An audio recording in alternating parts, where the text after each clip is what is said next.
Hi, I'm Chef Gail Sokol and welcome to my kitchen. Today we're making cider caramel sauce.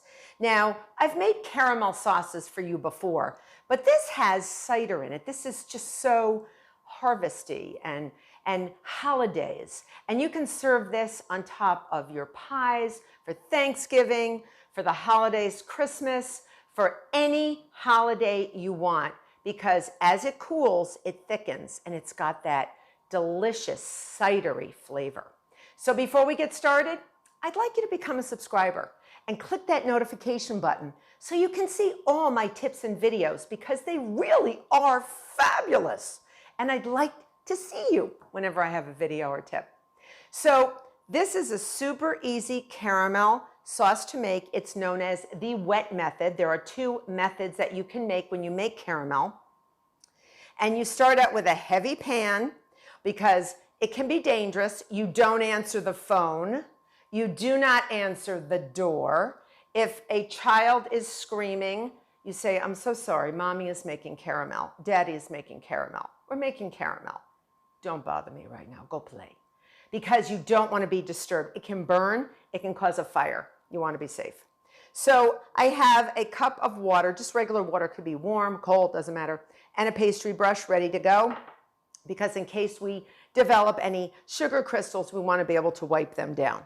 So I have in here, I have 3/4 of a cup of granulated sugar. And because this is the wet method, we do add some water to it. So we're adding 2 tablespoons of water.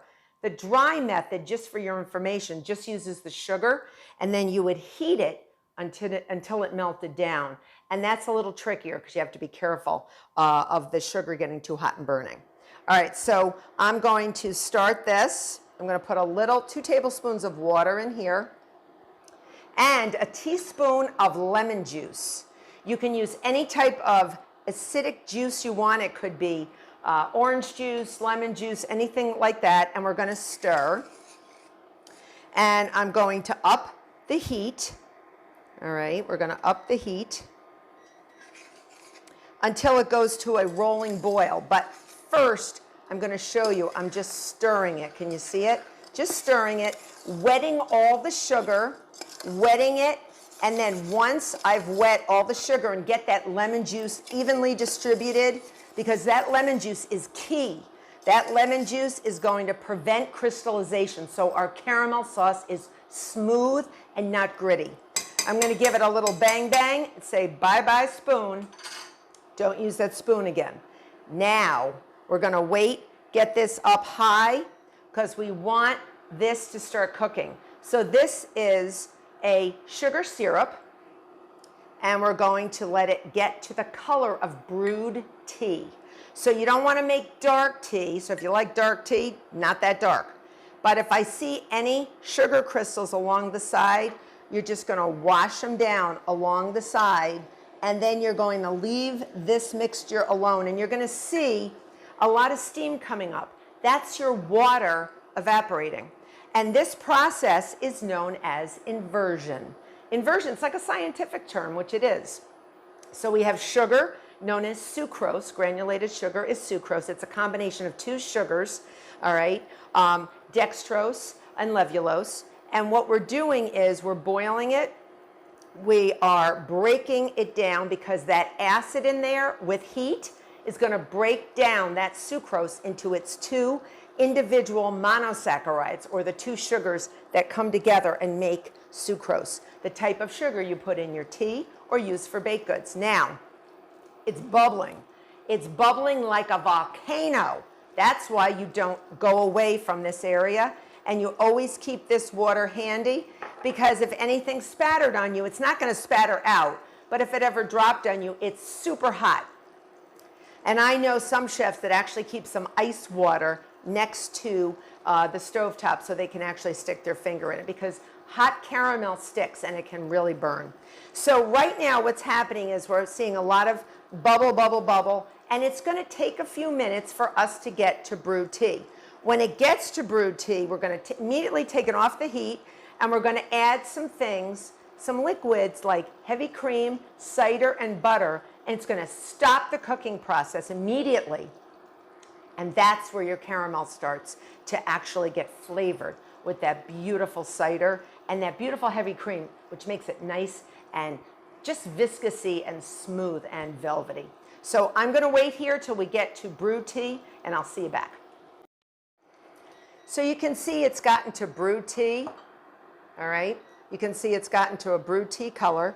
It's off the heat, but my cook top is still on. I'm gonna stop the heating process by putting in cream. Get your face away from it, it's gonna bubble up. You hear it? And then we're going to add our, so 1/4 cup of heavy cream, 1/4 cup of apple cider, and just let it do its thing. It's gonna bubble. And then we're gonna add a little butter, 1 tablespoon of unsalted butter. All right, doesn't have to be softened. Mine got a little soft. And then sometimes it will get a little bit clumpy, the sugar, because it went from super hot to all of a sudden the temperature dropping, it'll get really, really, really sort of clumped up and hardened. You can smooth that right out by putting it right back on the heat, but this is nice and smooth. This doesn't barely need anything like that. So it's actually super good. And I'm gonna just whisk this until everything is smooth, and then you're just gonna let it cool down, and it's gonna become this glorious cider caramel sauce. So my cider caramel sauce has smoothed out. I'm gonna pour it into a heat-proof bowl. Make sure it's a heat-proof bowl because this is super hot. And then I'm going to let it cool until it thickens, and then it can be refrigerated. And if it gets too thick, you can take out what you want and microwave it for just a few seconds to get pourable. And let me give you a little tip. If you are with a sticky pot, and if you're making caramel, you might be, you just leave this whisk in here, go to your sink, fill it with water, put it back on your stove top, and then you bring it to a boil, and all that caramel will melt off, and then you can just wash it. So I hope you try this cider caramel sauce. It's amazing and delicious, and serve it on all of your desserts through the holidays or anytime actually. I hope you've enjoyed this video. I hope you become a subscriber. Till next time.